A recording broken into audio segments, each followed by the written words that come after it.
Hi dears, welcome to Egon learning. നിങ്ങൾക്ക് easy ആയിട്ട് എക്സാമിന് മാർക്ക് സ്കോർ ചെയ്യാൻ പറ്റിയ കുറച്ച് ക്വസ്റ്റ്യൻസ് ആണ് നമ്മൾ ഇന്ന് ഇവിടെ ഡിസ്കസ് ചെയ്യുന്നത്. ഒന്ന്, നിങ്ങൾക്കൊരു പോസ്റ്റർ ചോദിക്കും. പോസ്റ്റർ ചിലപ്പോൾ ജലസംരക്ഷണത്തിനെ കുറിച്ചിട്ടോ അതല്ലെങ്കിൽ നിങ്ങളുടെ സ്കൂളിൽ എന്തെങ്കിലും ഒരു പ്രോഗ്രാം കണ്ടക്ട് ചെയ്യുന്നുണ്ട് അതിനെ കുറിച്ചിട്ടായിരിക്കാം. അങ്ങനെ വരുമ്പോൾ നിങ്ങൾക്കറിയാം അതൊരു നോട്ടീസ് രൂപത്തിൽ ടൈം എഴുതണം, സ്കൂളിൻ്റെ നെയിം എഴുതണം. ഇപ്പോൾ ഒരു സന്ദേശം നൽകുന്ന പോസ്റ്റർ ആണെങ്കിൽ വളരെ സിമ്പിളാണ്. സന്ദേശം എന്താണ്? പ്രകൃതിയെക്കുറിച്ചാണോ അതോ ഇനി വെള്ളത്തെക്കുറിച്ചാണോ അതല്ലാതെ മറ്റെന്തെങ്കിലും ഒരു രോഗത്തിൽ നിന്നോ അങ്ങനെ വല്ലതിൽ നിന്നും രക്ഷ നേടാനായിട്ട് നമ്മൾ സമൂഹത്തിന് നൽകേണ്ട എന്തെങ്കിലും ഒരു മെസ്സേജ് ആയിരിക്കാം അത് എഴുതുന്നു. അതിനെക്കുറിച്ച് എന്തെങ്കിലും ഒരു സന്ദേശം. നാര നമ്മൾ പഠിച്ചിട്ടുണ്ട് അല്ലേ, ഹൈസ്കൂളിലൊക്കെ നിങ്ങൾ ഒരുപാട് ചെയ്തു. ഹം സബ്നെ യഹ് ഠാനാ ഹേ പാനി കോ ബച്ചാനാ ഹേ. അപ്പോൾ ഇങ്ങനെ നമ്മളൊരു പോസ്റ്റർ തയ്യാറാക്കുക. അതിന് യോജിക്കുന്ന ഒരു ചിത്രമൊക്കെ വരച്ച് നിങ്ങൾക്ക് പോസ്റ്ററിൻ്റെ പ്രധാന ഉദ്ദേശം ഒന്ന് ശരിയായ സന്ദേശം നൽകണം, മറ്റൊന്ന് അത് നല്ല ആകർഷണീയത ഉള്ളതായിരിക്കണം. ഇനി നിങ്ങൾക്ക് ചോദിക്കുന്ന മറ്റൊരു ചോദ്യമായിരിക്കും പോസ്റ്ററിൽ നിന്ന് കുറച്ചുകൂടെ ഒന്ന് വിജ്ഞാൻ തയ്യാറാക്കാൻ അല്ലേ, വിജ്ഞാപനം എന്ന് പറയാം. എന്ന് വെച്ചാൽ ഒരു പരസ്യം എന്തെങ്കിലും ഒരു പ്രോഡക്റ്റിനെ കുറിച്ച് പറയും, പുതുതായിട്ട് വരുന്ന ഒരു ബുക്കിനെ കുറിച്ചോ അല്ലെങ്കിൽ മാർക്കറ്റിലേക്ക് ഇറങ്ങുന്ന ഒരു ഹെയർ ഓയിലിനെ കുറിച്ചായിക്കോട്ടെ, ഇനി അതല്ലെങ്കിൽ ഒരു വാഹനത്തെക്കുറിച്ചോ എന്തെങ്കിലും ഒന്ന് നൽകിയിട്ട് അതിനെക്കുറിച്ച് നിങ്ങളോട് തയ്യാറാക്കുവാൻ വേണ്ടി പറയും. അങ്ങനെ വരുമ്പോൾ നിങ്ങൾ അതിൻ്റെ ക്വാളിറ്റിയെക്കുറിച്ചൊക്കെ പറയണം. ഇപ്പോൾ എന്തെങ്കിലും ഒരു സാനിറ്റൈസർ ആണെന്ന് വിചാരിക്കുക. അപ്പോൾ നമുക്കൊരു ബോട്ടിലൊക്കെ വരയ്ക്കാം. എനിക്ക് വരയ്ക്കാൻ അറിഞ്ഞൂടാ മക്കളെ അല്ലേ, എന്നാലും എന്നെക്കൊണ്ട് കഴിയുന്ന പോലെ നമുക്കൊരു ബോട്ടിലൊക്കെ വരയ്ക്കുന്നു. എന്നിട്ട് നമ്മൾ എന്തെങ്കിലും പേര് തന്നിട്ടുണ്ടെങ്കിൽ നിങ്ങൾക്ക് ഈ ചിത്രത്തിൽ അത് ചെയ്യാം കേട്ടോ. എന്നിട്ട് നമ്മൾ എഴുതുന്നു സാനിറ്റൈസർ.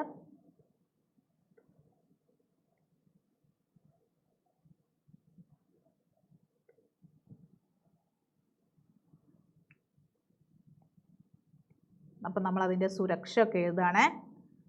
99% സുരക്ഷ നൽകുന്നു. ഇനി അതിൻ്റെ വില എഴുതണം. വില മാത്രം എന്ന് എഴുതിയിട്ട് നിങ്ങൾക്ക് എത്രയെങ്കിലും ഒന്ന് നിങ്ങൾ ഇപ്പം നമുക്ക് വേണമെങ്കിൽ ഒരു 65 എഴുതാം അല്ലേ, ഒരു 65. അപ്പോൾ സാധനങ്ങൾക്കനുസരിച്ച് എന്താണോ നമ്മളോട് പരസ്യം തയ്യാറാക്കാൻ പറഞ്ഞത് അതിനനുസരിച്ചുള്ള ഒരു വിലയെ കൊടുക്കാവൂ കേട്ടോ.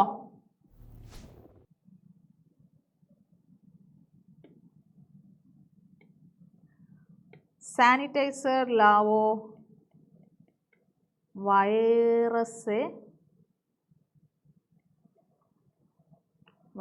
से बचाओ.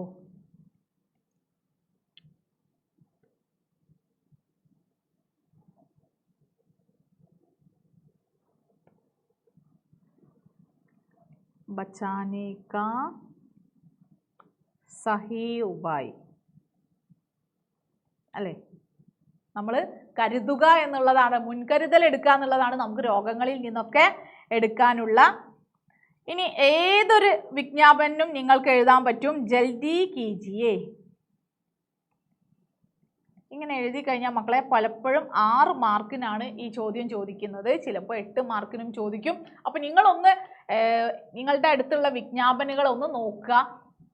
പിന്നെ എന്തൊരു പ്രോഡക്റ്റിനെ കുറിച്ച് ചോദിച്ചാലും ഇങ്ങനെ ഇതുപോലെ അതിൻ്റെ ഒരു പ്രൈസ് എഴുതുക. ഇനി അതല്ലെങ്കിൽ കോണ്ടാക്ട് നമ്പർ ആയിക്കൊണ്ട് നിങ്ങൾക്കൊരു നമ്പറും വെക്കാം. കാരണം ഇത് ആർക്കെങ്കിലും വാങ്ങണമെങ്കിൽ എന്ത് ചെയ്യാൻ പറ്റും, നിങ്ങൾക്കിവിടെ എന്തെങ്കിലും ഒരു പേരൊക്കെ കൊടുക്കാം കേട്ടോ.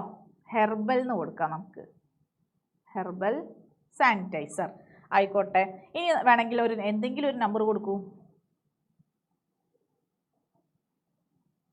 കേട്ടോ. ഒരു ഫോൺ നമ്പർ കൊടുക്കുന്നു.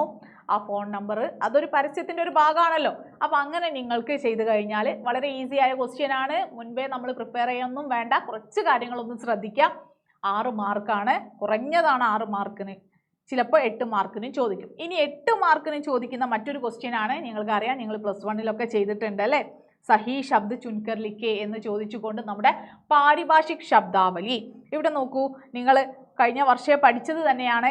Affidavit, biodiversity certificate, discount, geography, odd number, bacteria, radiation. അപ്പോൾ ഇതിന് കറക്റ്റ് ആയിട്ടുള്ളത് ഇവിടെ നിന്നും നമ്മൾ എടുത്തെഴുതണം. അപ്പോൾ അഫിഡവിറ്റ് ശബദ് പത്ര അല്ലേ, ആൻസർ ഇതാ ശബദ് പത്ര. അടുത്തത് ബയോഡൈവേഴ്സിറ്റി ജൈവ വിവിധത, സർട്ടിഫിക്കറ്റ് പ്രമാണപത്രാണ്, ഡിസ്കൗണ്ട് ഭട്ട. ഇനി ജിയോഗ്രഫി ഭൂഗോൾ, ഓഡ് നമ്പർ വിഷമസംഖ്യയാണ് കേട്ടോ. ബാക്ടീരിയ ജീവാണുവാണ്, റേഡിയേഷൻ വിഘരൺ. നമുക്കറിയാം റേഡിയേഷൻ അറിയില്ലേ, അപ്പോൾ റേഡിയേഷൻ വിഘരൺ. ഇനി നമുക്ക് വേറൊരു ചോദ്യം 6 മാർക്കിനൊക്കെ ചോദിക്കുന്ന ഒരു ചോദ്യമാണ് ജീവൻ വൃത്ത് പഠേ. ജീവൻ വൃത്ത് വായിച്ചു നോക്കിയിട്ട് ഒരു അനുച്ഛേദ് തയ്യാറാക്കരേ, ഒരു പാരഗ്രാഫ് നിങ്ങളൊരു അനുച്ഛേദ് തയ്യാറാക്കുവാനാണ് പറയുന്നത്. എന്ന് വെച്ചാൽ ഒരു ലേഖ് എന്നൊക്കെ പറയില്ലേ, അതുപോലെ നിങ്ങൾ ഇവരെ കുറിച്ചുള്ള ഡീറ്റെയിൽസ് ഏതെങ്കിലും ഒരു സാഹിത്യകാരൻ്റെ നിങ്ങൾക്ക് പഠിക്കാനുള്ള ചാപ്റ്ററുകളിൽ നമുക്ക് ഫസ്റ്റ് ഒരു പേജ് നമ്മൾ അവരെ കുറിച്ചാണ് വായിച്ചിട്ടാണ് നമ്മൾ ആ ചാപ്റ്റർ എന്താണെന്ന് പറയുന്നത്. അപ്പോൾ അവരെ കുറിച്ച് കവിയെക്കുറിച്ചോ അല്ലെങ്കിൽ ഏതെങ്കിലും ഒരു സാഹിത്യകാരന്മാരുടെ ജനനം, അവരുടെ ജന്മസ്ഥാന്, രചനകൾ, അവരുടെ പുരസ്കാരങ്ങളൊക്കെ നൽകിയിട്ടുണ്ടാകും. അതിനെ നമ്മൾ എങ്ങനെ എഴുതും? ഇപ്പം നമുക്ക് നേരത്തെ നൽകിയിരിക്കുന്നത് അമൃത് പ്രീതം. അപ്പോൾ നമ്മൾ അമൃത് പ്രീതം എന്ന് നിങ്ങൾ ഹെഡിങ് എഴുതുന്നു. എന്നിട്ട് എന്താണ് പഞ്ചാബി ഓർ ഹിന്ദി വിഖ്യാത ലേഖിക അല്ലെ, പഞ്ചാബിയാണ് അവര്. അമൃത് പ്രീതം ഒരു പഞ്ചാബി സാഹിത്യകാരിയാണ്. നോക്കൂ, अमृत प्रीतम ने उपन्यास, कहानी, कविता, संस्मरण एवं आत्मकथा के क्षेत्र में अपनी पहचान बनाई है. അപ്പോൾ അവർ പ്രധാനമായും എന്തൊക്കെ സാഹിത്യ രചനകളായിരുന്നു അവർക്ക്? ഉപന്യാസം, കഹാനി, കവിത അല്ലെ, സംസ്മരൺ ഏവം ആത്മകഥ തുടങ്ങി എല്ലാത്തിലും തന്നെ എല്ലാ മേഖലയിലും തൻ്റേതായ ഒരു പെഹചാൻ ബനായി ഹെ, തൻ്റേതായ ഒരു തിരിച്ചറിവ് സാഹിത്യ ലോകത്ത് ഹിന്ദി സാഹിത്യത്തിൽ ഉണ്ടാക്കിയ ഒരു കവിയാണ് അമൃത് പ്രീതം. കവി എന്ന് പറഞ്ഞൂടെ, സാഹിത്യകാരി അല്ലേ, കവിത മാത്രമല്ല കഹാനി എല്ലാം ഉണ്ട്. പഞ്ചാബ് के गुजरनवाला में 1919 को उनका जन्म हुआ. അവരുടെ ജനനം 1919 देशी और विदेशी भाषाओं में उनकी रचनाओं का अनुवाद हुआ. അപ്പോൾ നമ്മുടെ ഭാരതത്തിലുള്ള പല ഭാഷകളിലേക്കും അതുകൂടാതെ വിദേശ ഭാഷകളിലേക്കും ഒക്കെ അവരുടെ കൃതികൾ എന്താക്കപ്പെട്ടു? അനുവാദ ചെയ്യപ്പെട്ടു, ട്രാൻസ്ലേറ്റ് ചെയ്യപ്പെട്ടു എന്നാണ് പറയുന്നത്. 1982 ज्ञानपीठ पुरस्कार से वे सम्मानित हुई. അപ്പോൾ 1982 അവരെ തേടി ജ്ഞാനപീഠ പുരസ്കാരം എത്തി. അവർക്ക് ജ്ഞാനപീഠ പുരസ്കാരവും കരസ്ഥമാക്കി തൻ്റെ സാഹിത്യത്തിൽ. കൂടാതെ 2005 को उनकी मृत्यु हुई. 2005 നമ്മുടെ അമൃത് പ്രീതമിൻ്റെ മരണം സംഭവിക്കുന്നത്. അപ്പോൾ നമുക്ക് ആദ്യമേ നിങ്ങൾക്ക് വേണ്ട പോയിന്റ്സ് ആയിട്ട് ഇവിടെ നൽകിയിട്ടുണ്ട് അല്ലേ. ഇതിനെ എന്തായി ഒരു പ്രൊഫൈൽ നൽകിയിട്ടുണ്ട്. ആ പ്രൊഫൈൽ നോക്കിയിട്ട് നിങ്ങളൊന്ന് ജസ്റ്റ് ഒരു പാരഗ്രാഫ് എഴുതേ വേണ്ടൂ. 6 മാർക്കാണ് ഇതിനും ചോദിക്കുന്നത്. അപ്പോൾ എക്സാം വളരെ ഈസി ആയിട്ട് ഹിന്ദി ടെക്സ്റ്റ് ബുക്കിലുള്ള ചാപ്റ്റേഴ്സിൽ നിന്ന് ഒരുപാട് ക്വസ്റ്റ്യൻസ് വരും. അത് കൂടാതെ നിങ്ങൾക്ക് മൊത്തത്തിലൊന്ന് ഒരു ധാരണ ഉണ്ടാക്കി പഠിച്ചു വെച്ചാൽ നേടാൻ പറ്റുന്ന ക്വസ്റ്റ്യൻസ് ആണ് ഇപ്പം നമ്മൾ ഡിസ്കസ് ചെയ്തത്. ഒരു പോസ്റ്റർ, അത് കൂടാതെ പോസ്റ്റർ കൂടാതെയാണ് നമുക്ക് വിജ്ഞാപൻ ചോദിക്കുന്നത്.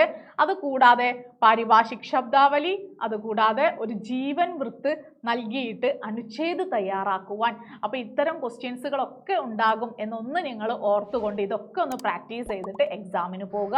അപ്പോൾ ഇനി കൂടുതൽ ക്വസ്റ്റ്യൻസുമായിട്ട് നമുക്ക് ലൈവുകളിൽ കാണാം. അപ്പോൾ എല്ലാവരും ലൈവിൽ കൃത്യസമയത്ത് ജോയിൻ ചെയ്യാം. ബൈ.